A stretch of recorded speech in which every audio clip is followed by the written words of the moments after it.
freshman Senator Elissa Slotkin of Michigan went on Breaking Points with Krystal and Sagaar on Jetty, and it was a banger of an interview. Just a quick little backstory on Elissa Slotkin. She used to be a congresswoman, and now she is a senator. She was just elected in 2024. And if you remember back in February of this year, when Trump was giving his address to Congress, she was the rebuttal argument. She was picked by our illustrious New York Senator Chucky the Shooms as the next up-and-coming senator. And when you watch this, you're going to understand why, because she is a very much of a right-wing Democrat, a very moderate centrist-y Democrat.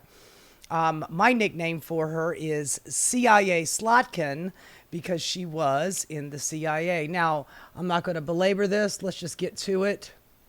This is, now look, Krystal and Sagaar, just in case you've never watched Breaking Points, Krystal is of the left and Sagaar is a right-winger. And the way I believe her staff, Senator Slotkin's staff, I guess, approached her with this is that, hey, these are a couple of Beltway pundits and they're on the internet, and you know, Donald Trump went on the internet and he won, and all of them are going through the bro podcast sphere. So how about I get some of that action? How about you go on with these guys and they'll give you an interview, and then you can get some internet credibility as opposed to just going on mainstream media.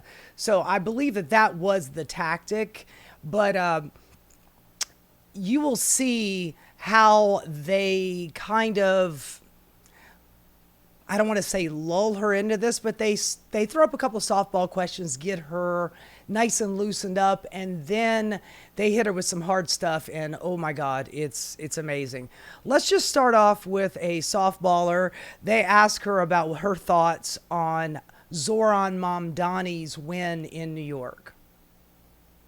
Disagreements with what I've heard Mr. Mamdani propose, and I do.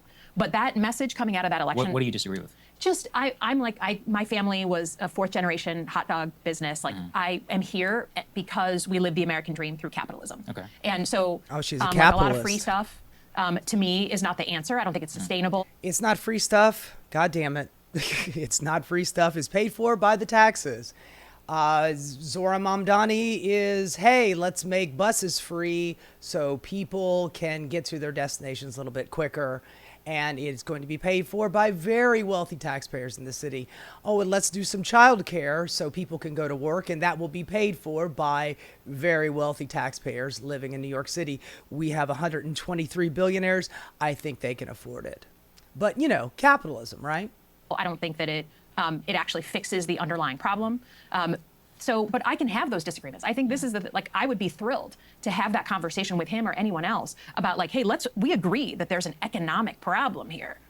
What we do to solve it, let's have that debate. And adults can debate and not like want to kill each other's children. Well, let's talk then about leadership. So you just talked about that. We see a lot of that from our show. Some of the Democratic side of our audience is furious with Democratic leadership. I mean, do you still support Chuck Schumer's leadership here? He doesn't get an interview in about a month. I didn't know that. Yeah. I mean, for me, I've now served in the Senate for 6 months, in the House before that. Chuck Schumer and Hakeem Jeffries have hard jobs. Like herding cats, it's not fun. I've said for when they have people like you, I guess it is hard work. But yeah, go ahead, sure. a very long time, long before I got into the Senate and long before President Biden dropped out, that we need a new generation of leadership. You can feel it in, and I think at this point, I mean, especially New York, right? You're looking at New York, it's like, I'd rather roll the dice with someone new than have like the warmed over leftovers that I've already known. Ooh, that's kind of Chucky the Shooms is taking some strays over here. Warmed over leftovers, Chucky the Shooms. It seems like the centrists are doing just fine in the Democratic Party. That's probably why their polls are so low at the moment. So I think we have a problem with that across the board. And I think one of the things I can do as the youngest Democratic woman in the Senate, and you know, I'm not young, I'm just young for the Senate, to be clear. You're young for us. Yeah. I mean, is push on that and try to give younger leaders a voice in this party in a very real way. Yeah. And to me, that's upward pressure. That pressure that you're talking about from the people is good. So then shouldn't they endorse him? I mean, what kind of a message Schumer and Jeffries, shouldn't they endorse? They're both from New York. Mamdani, they're both New Yorkers. Yeah. And what kind of a message does it send if, like, I mean, this guy won the Democratic primary. Yeah. He is the Democratic nominee. Yeah. It was overwhelming. If then the centrist leadership Yeah. of the party said, we can't get behind Yeah, him. I mean, you just asked me before we started the exact same question about the Michigan Senate primary, and I'm like, Michigan Democrats don't get involved in primaries. We all are friends. So I can't speak to... Oh, I feel the dodge coming. Do you feel the dodge coming? She's still, oh, you know, we don't get involved in other people's, okay. to what they're doing. I think, I hope that they're meeting. I mean, if this person is... They did. Yeah, okay, and I'm Hakeem sorry. Jeffries still refused to endorse him. I mean, think about it from this context. Like, let's say in 2028, Yeah. a more moderate figure wins the Democratic primary, Yeah. and a bunch of progressives, Yeah. AOC or whoever says, we're Yeah. not backing, we don't agree with you. Yeah. I feel like you would have a problem with that. Yeah, I mean, I think I will say this. Yeah. The way that this party works is when there's a coalition that sticks together. That's like a... Okay, yeah, so she's just a centrist, she's a moderate. Let's just all come together and find a compromise. Let's compromise, shall we? Moving forward a little bit, I mentioned earlier that her people, Slotkin's people, suggested this show for her to go on. Honestly, she's going to be having a conversation with them later. How dare you put me on the show? But anyway, we'll get to that in a second. But Krystal asks her, you know, why, you know, she reached out to them to be on their show. I think I just explained it to you because, you know, Donald Trump and J.D. Vance and all them were on the Broke podcast sphere, and it seemed to work for them. They, Democrats are still under the impression that the only reason why Donald Trump won is because of the Bro podcast and not the fact that Democrats are weak and feckless and they don't have any policy positions that they will stand behind.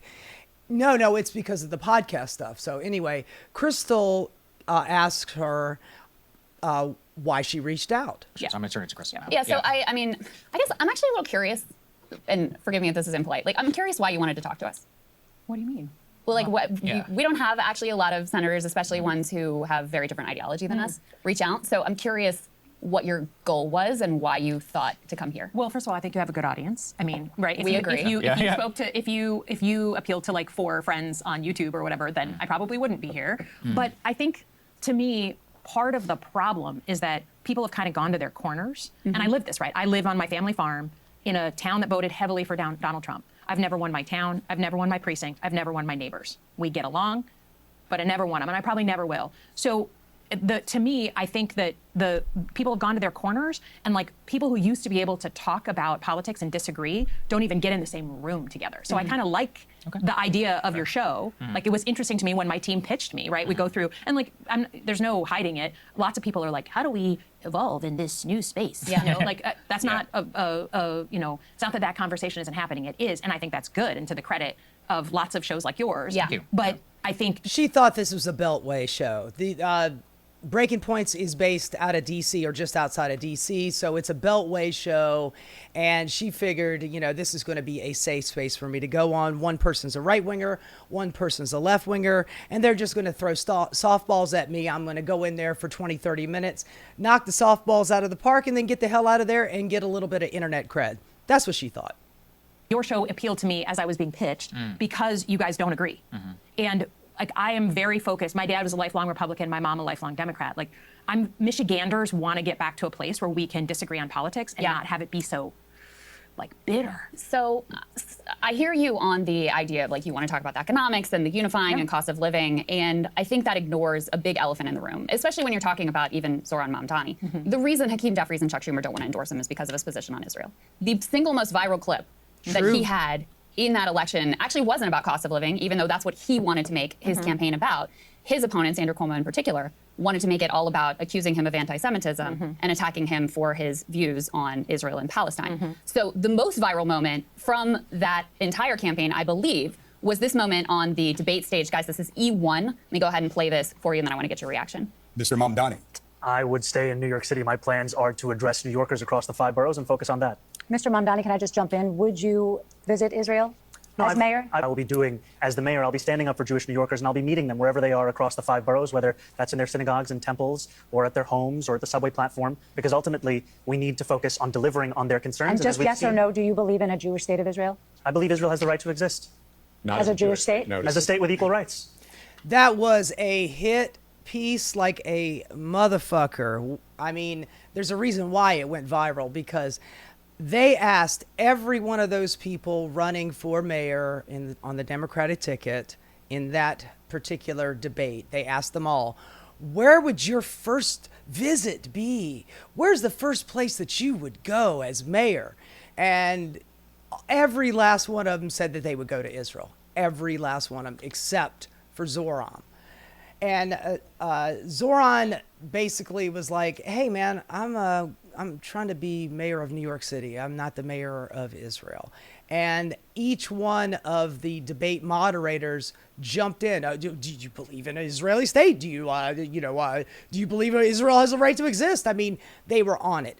And he actually stood his ground, both feet on the ground, and was like, yeah, man, Israel has a right to exist. They exist right now, but as a democratic state, just like America. But, of course, he doesn't represent anybody in Israel. He represents people in New York. If he becomes mayor, the Jews in New York City are the Jews that he's going to be representing, not Israelis. Now, this was considered very controversial when he said it, and I think the results are in at this point that he didn't win in spite of his position there. He won in part because of it, including if you listen to Andrew Cuomo's numbers, he won a majority of Jewish voters inside of New York City. And so what I'm curious for your view on is, while, I would love to debate you on your healthcare policy, I think we need Medicare for all, you think public option, your housing policy, et cetera. I'm just being really real with you. I don't really hear what you say if you are still supporting a genocide in Gaza. And that's, for me, I'm speaking for myself, but I know there are millions of other people who feel the same, that you have to at least cross this sort of moral threshold. And what it indicates... This is how you interview somebody. This is how you interview a politician. You don't, play around the edges. You actually stand on ceremony and say what you mean. And in Krystal's mind, and in mine as well, if you are interviewing somebody who is wishy-washy on whether or not, genocide in Gaza is good and your positions on Israel, you need to step up and say one way or the other, what are you for? Tell me what side you're standing on. Stop riding the fence. To people, and I think part of why, Zoran won so many people in New York City, young people in particular, but Jewish New Yorkers, people across the board, is because it was a sign of, number one, okay, you're focused on New York City first and foremost. Sure. Number two, you're willing to take the heat on an issue that is really difficult for you, where you're being overtly smeared as an anti-Semite. And number three, there's no, entrenched interest that's going to control. You have a spine, you have principles, you're willing to stand up for something. And so, I'm curious for your reflections on that because of your voting record and where you've stood on this conflict. Yeah, well, look, let's get to the meat of this, but I appreciate Krystal getting so serious so quickly. This is where it starts to get a little hairy for her. If I can get to it. Come on, God damn it. Work.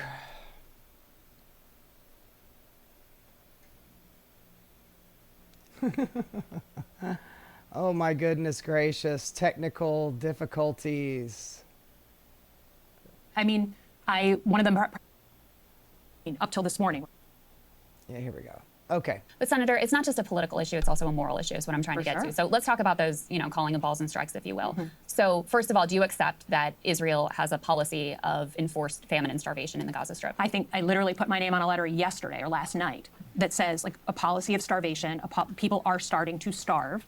And in general, I served in places like Ramadi and Fallujah. I watched in 2004 and 2005, Al-Qaeda terrorists drag American citizens behind a vehicle until they died, right? Horrible, and then string them up like a lynching. Okay. We still had a responsibility to get aid into Fallujah, despite the fact that we were fighting Al-Qaeda cells in Fallujah. And I have been clear about that. So this is a crime against humanity. Forced It's against the- starvation is you a cannot- crime against humanity. The occupying power has a responsibility to get aid into the war zone, period. So- by the law of war. So in addition, do you accept that the Israeli plan, as reported by Haaretz, as discussed openly by ministers like Ben-Gvir and Smotrich, as backed by the President of the United States, is forced ethnic cleansing? I think we have, as recently as yesterday, the Prime Minister of Israel talking about forced migration into certain areas and then potentially out of the country. That is called ethnic cleansing. If you are forcing somebody to migrate, that is called ethnic cleansing, which is a war crime, as she very well knows. You know, being in Fallujah and all that and being part of CIA and all those things, she knows this. Country, that is not legal. That is not on any international standard since World War II. And I've been clear about that. So I would ask for a little bit of an open mind. Well, what I would ask is, What's the listen, open mind? I'm a YouTuber. You know, I have my words. That's all I have. Yeah. But you're a United States senator. Like you're not the president, but you have power. So what are you going to do? Because so far, what we've seen, I mean, you voted for some of the aid that's been used to massacre children and innocents. You know, you have backed Israel, as far as I can tell, you know, from your voting record at almost every turn. You voted for a definition of anti-Semitism that would, you know, codify anti-Zionism as anti-Semitism. You voted as a member of the House to sanction the ICC for indicting Benjamin. I mean, just listen to that right there. Just that one little factoid.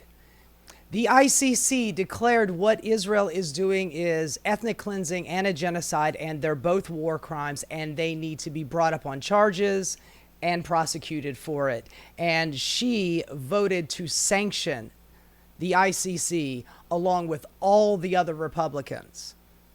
I mean, you call yourself a Democrat, but you voted for that.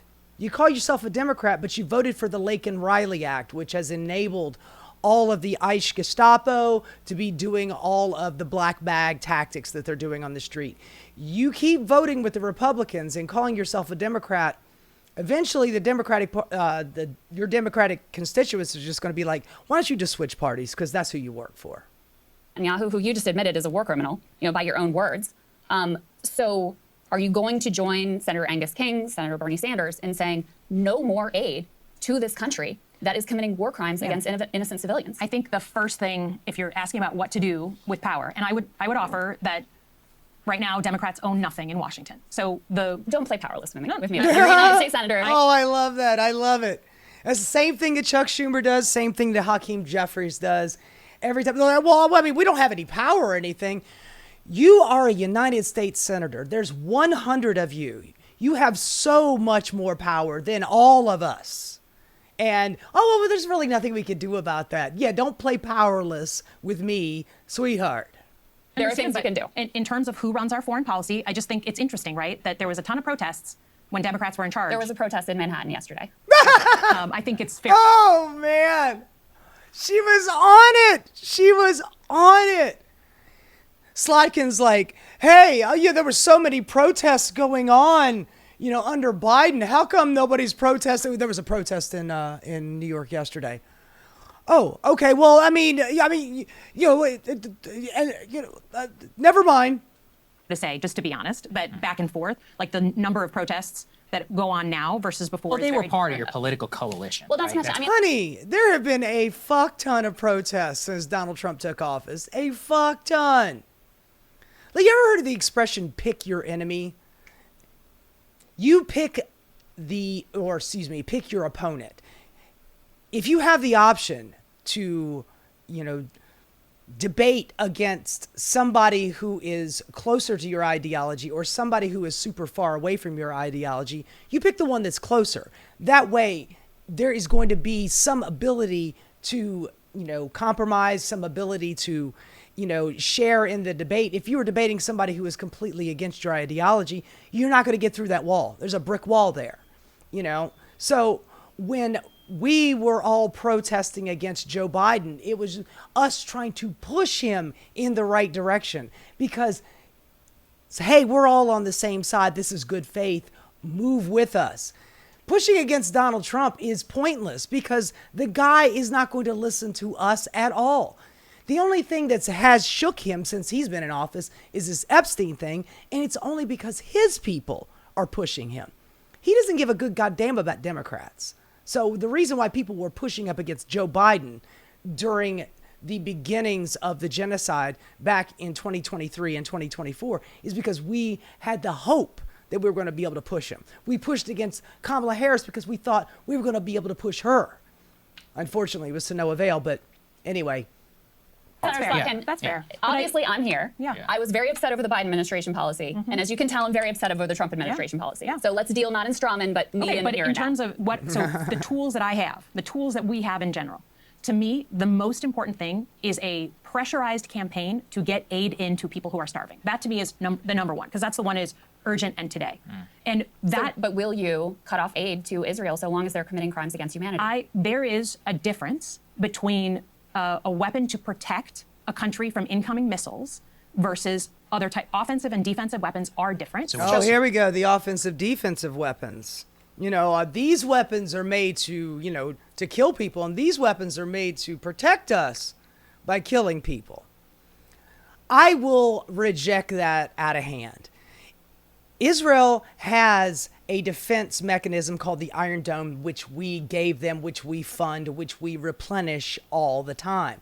And as long as they have that, they have no need to do any kind of diplomacy with any other country because they know that another country attacking them is not going to have any effect on them or very little effect because they have the Iron Dome. Nobody else has the Iron Dome, but they do. So they can shoot rockets into any other country that they want to willy-nilly and reap the benefits of having an Iron Dome. So when they retaliate, their weapons get shot out of the sky. So by them having the Iron Dome as a defensive weapon to protect them, it ensures that they will never have to practice any diplomacy with anybody, which is why they're basically doing a genocide. Basically, they are doing a genocide in Gaza. They are doing an ethnic cleansing in Gaza. They are invading right now the West Bank as we speak. People are getting shot by settlers in the West Bank. They're shooting missiles into Lebanon. They're shooting missiles into Syria and the Golan Heights. They are looking to make themselves a greater Israel. And with our weapons and our protection with the Iron Dome, they could shoot back all the livelong day and it would not matter because we will always back them. So defensive weapons is still an offensive fucking weapon. Don't give me that bullshit.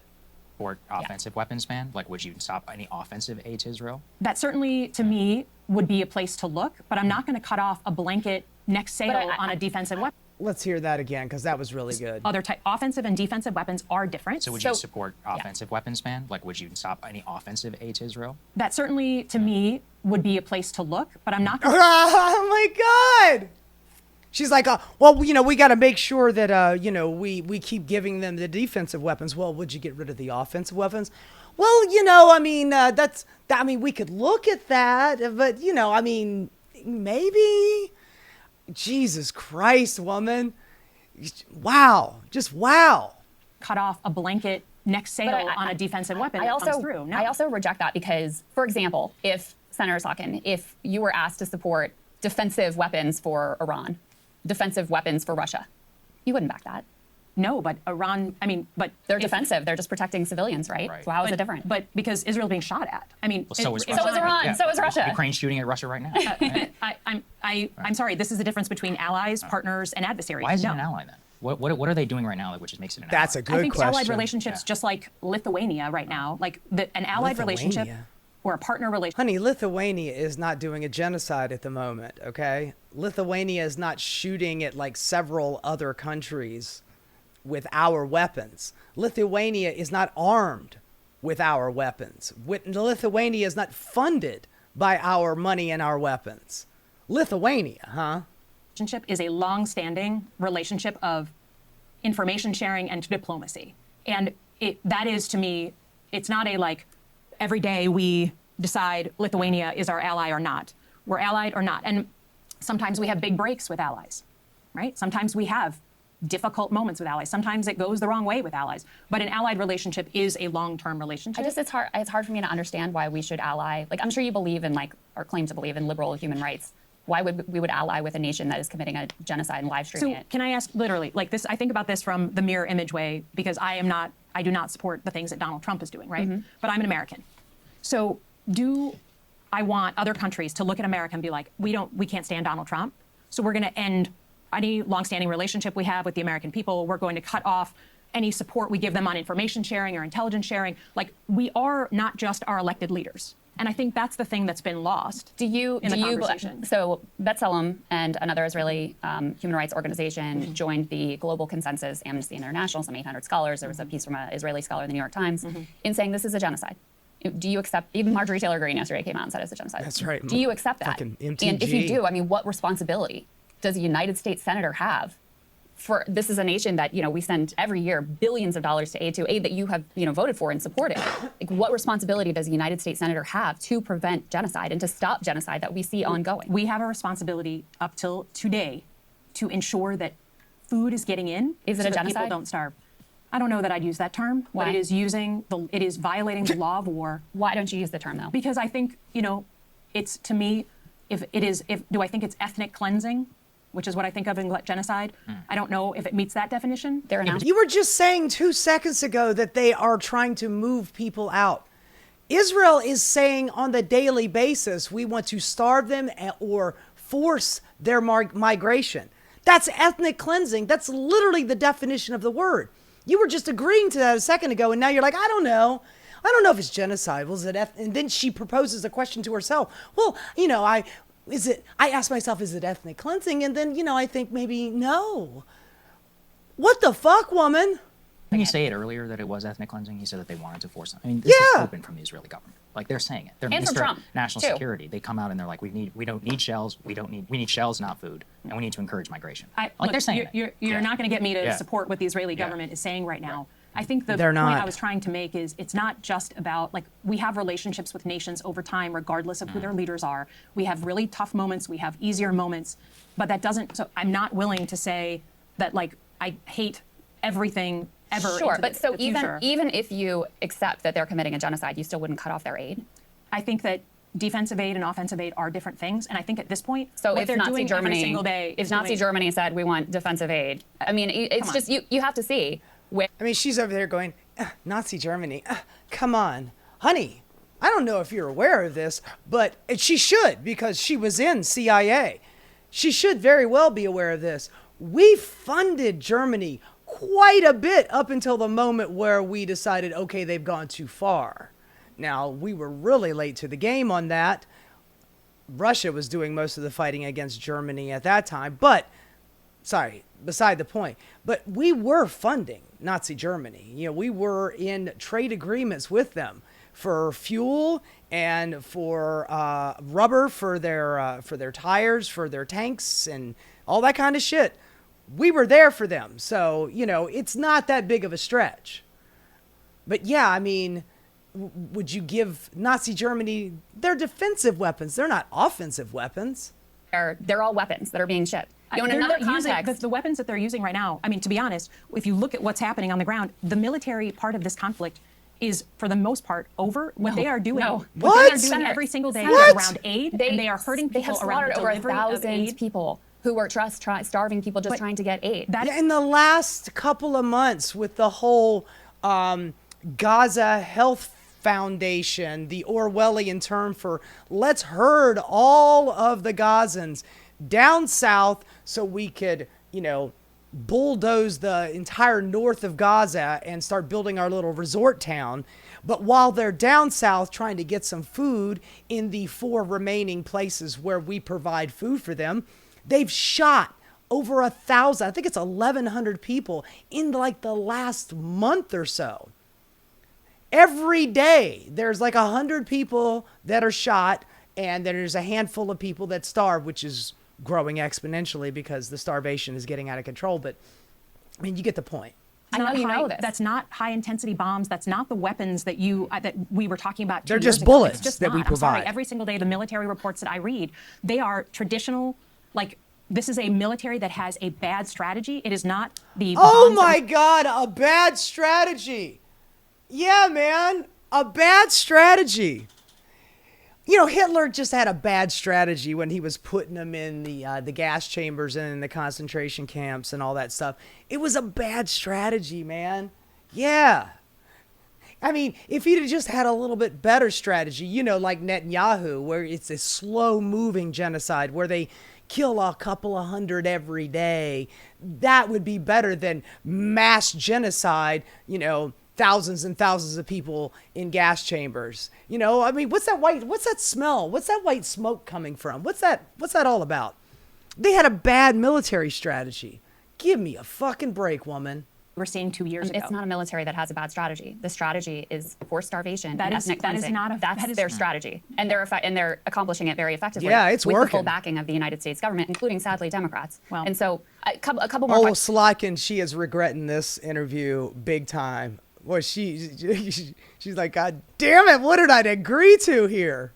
And I know you have to run. I'm curious why you condemned Rashida Tlaib for using the rally chant, from the river to the sea, something she said for her evokes equal rights. Yeah. And you have not condemned Randy Fine, who said that Gazans should, quote, starve away, who floated that the Gaza Strip should be. Oh, yeah, fat fuck Randy Fine. Hasn't missed a meal, Randy Fine. Talking about dropping bombs on Gaza, nuclear bombs, like what we did in Japan. Yeah, that piece of shit, Randy Fine. Who called Ilhan Omar and Rashida Tlaib and Zoran as well, called them Muslim terrorists.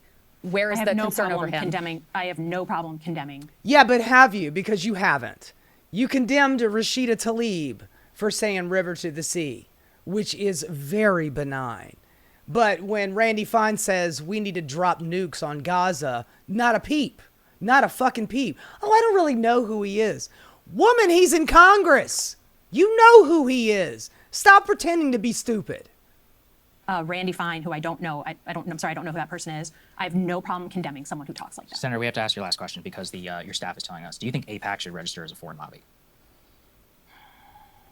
I don't know the answer to that. I think that It is literally in the name. American Israel PAC. AIPAC. It's literally in the name. If Saudi Arabia had a PAC, the Saudi PAC, I guarantee you Slotkin would be saying, yeah, they should register as a foreign agent.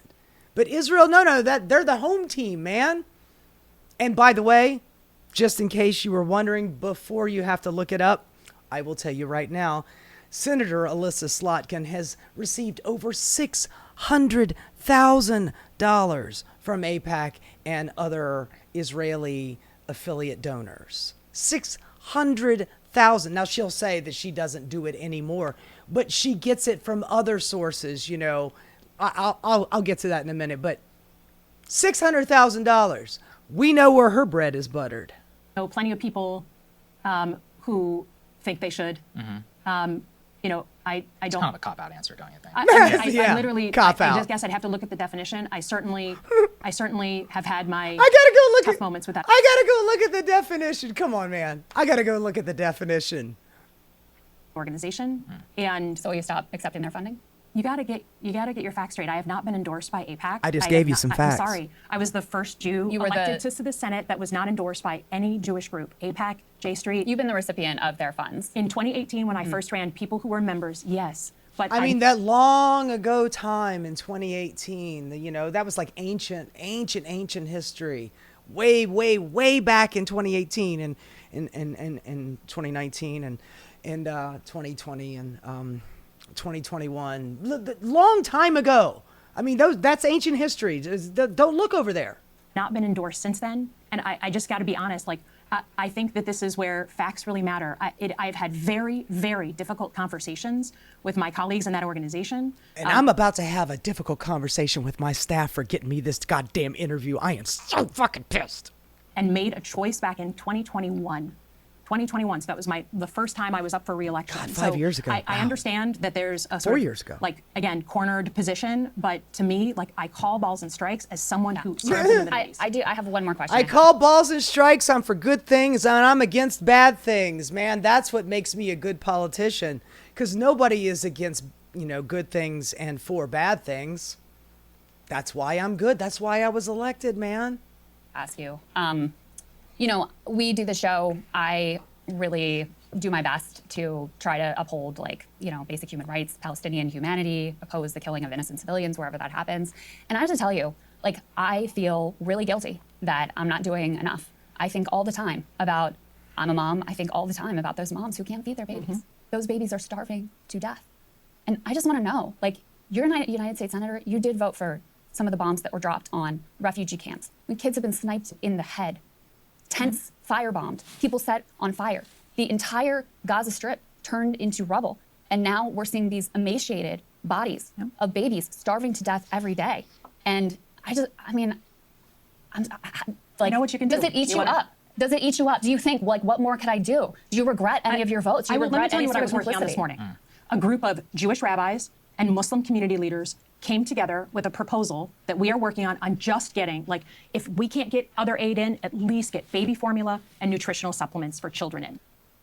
The IDF is not letting it in. I just did a report the other day about how doctors are going in to Gaza and they are bringing baby formula with them, and then the IDF inspects their bag, finds it, and throws it away right in fucking front of them.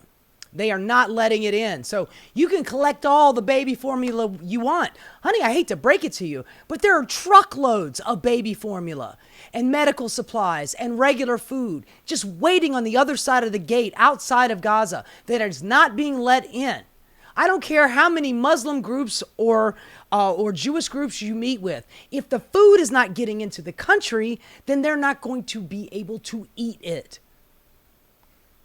Let that be kind of a green light, never has a problem. No one's trying to eat baby formula other than a baby, right? That is the proposal that I've been working on all night and this morning. So in terms of what we're trying to do, there's not a moment that goes by that this isn't something that I'm working on and something that my own community, not online, but my own community has practical things that they want to do. They're willing to raise the money. They're willing to buy the formula. They're willing to do whatever. I just said the food is there. It is literally right there outside the gate. You sitting there counting 1, 2, 3, like those are the things that are obstructing the Gazans from getting food. It's not that there's not a prevalence of it. Countries are desperate, not just Americans, but countries all over the world are desperate to get food in. If Israel does not let the food in, then they're not going to eat. And the only way to get Israel to do that is to force them to do it. Donald Trump is the only man that can force them to do it. Donald Trump, one phone call. Joe Biden, one phone call. Either one of those guys could have made one phone call and ended that shit. But they didn't. They are letting Bibi Netanyahu, Smotrich, Ben-Gvir, the whole lot of them, they are letting them starve those Gazans to death. I don't care how many meetings you have. I don't care how many supplies of food that you get together to send there. If they're not letting it in, then they can't eat it. So you have to do something to force Netanyahu to let it in the area. That's the only way that they're going to be able to eat it, is if you force him to make it happen. We need to do to get it shipped in. That's how I spend my time. But That you're is not how willing I to cut spend- off aid to Israel. That to me is the most effective thing that I can do today. This is a settled question. Your staff is telling us you absolutely have to go. So we appreciate your time. Thank you very much Thank for you, coming. Senator. Thank you very Thank much. Okay. Look Thank how you guys so much for quickly she watching. was We about to appreciate get you. We up. will see you all tomorrow. Or counter.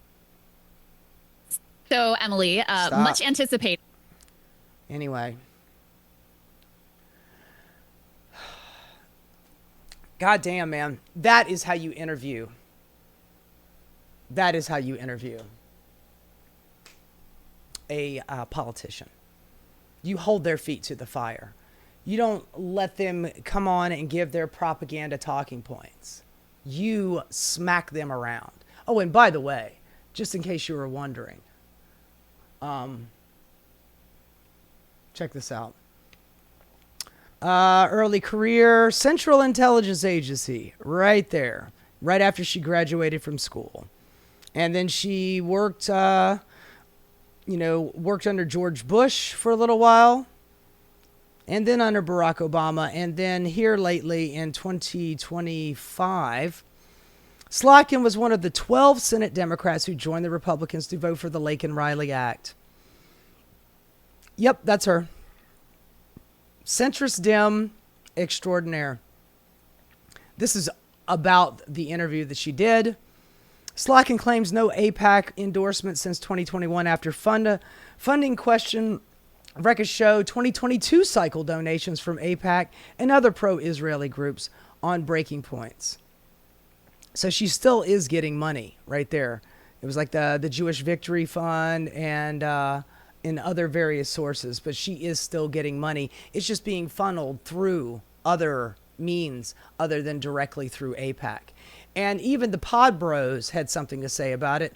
Let them say something. Take money from AIPAC, and I don't think Democratic candidates should take money from AIPAC or vote to fund military support for Israel anymore. Like, I really don't. In this government, absolutely not, and that especially includes, I think, the next Democratic nominee for president. Things I want to see Democrats at least calling for is cutting off military assistance to Israel. It's a rich country, by the way. They don't need our $3 billion a year. And hands up, right? Barack Obama signed a 10. And they ain't just getting $3 billion a year. That's just $3 billion in aid funding, not to mention all of the weapons that we continuously replenish on the daily.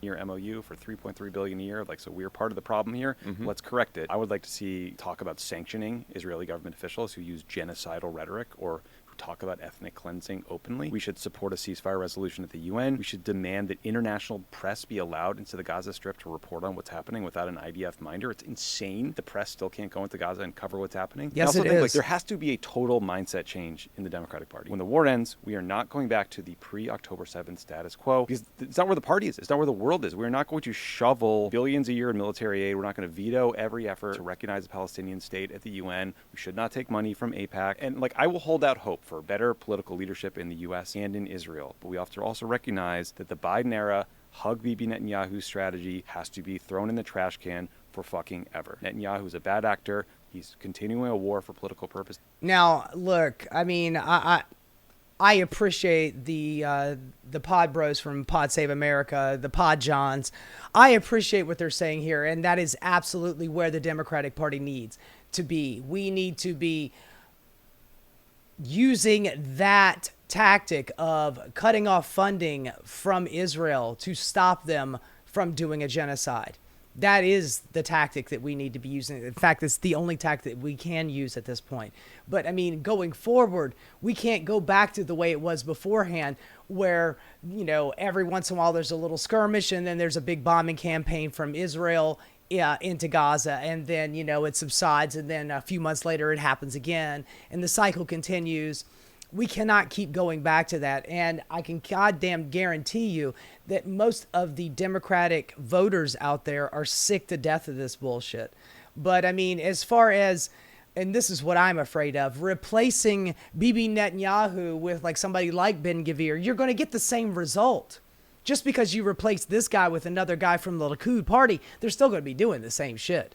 But I mean, that is my main concern, is that the Democrats are like, okay, you're right, we need to stop this stuff. Let's get rid of Bibi Netanyahu. And then the Likud party puts another guy just like him in, and they're like, what? It's not Bibi anymore, it's fine. It's literally the same principle. It's the same shit. It's the same war tactics. It's just got a guy with a different name.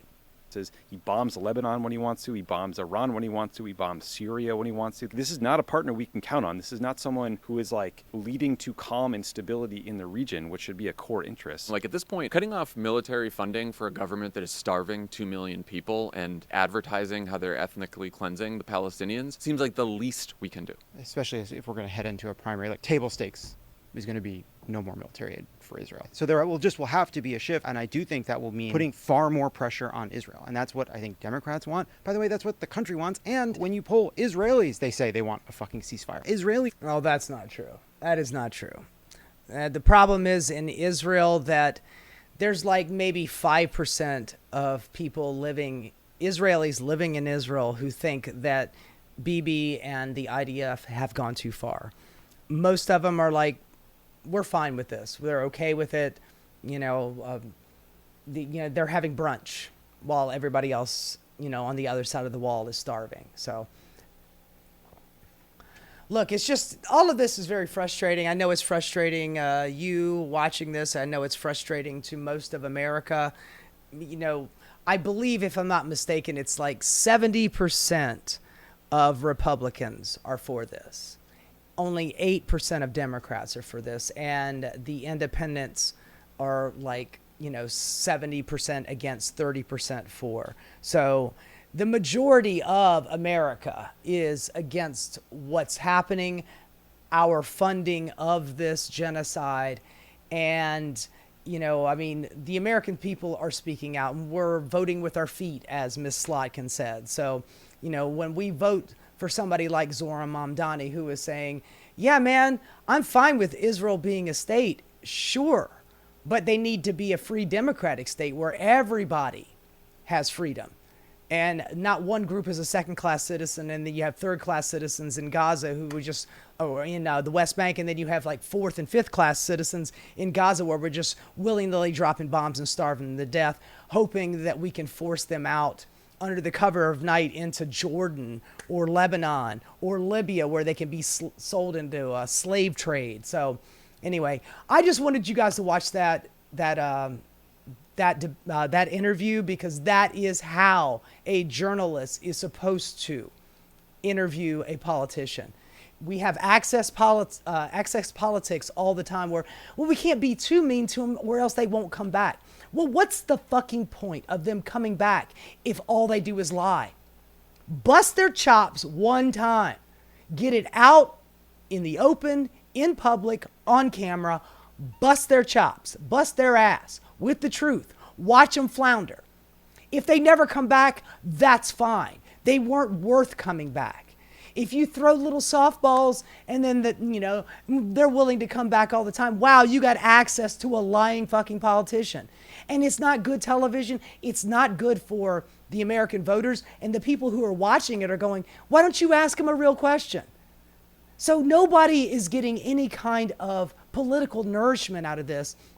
Just because you have access to a world leader and you invite them on and you give them a little fucking hand job as an interview doesn't mean that it makes for good political acumen, and it's not good for, the American political debate. So anyway, congratulations to Krystal Ball for doing that, and Sagaar for, acting like good cop in Krystal Ball's good cop, bad cop scenario. I thought that was just fantastic. He's just over there going, well, would you get rid of the offensive weapon? She's like, well, let me think about it. I was like, God damn, man. Just a tag team. It was beautiful. Anyway, congrats to Krystal, and I encourage you all to go watch that Breaking Points interview. The whole thing is fantastic, and she really does hold Senator Slotkin's feet to the fire. That's how it's done. Hey guys, thanks so much for watching. If you enjoyed what you saw, please like and subscribe. Keep rocking.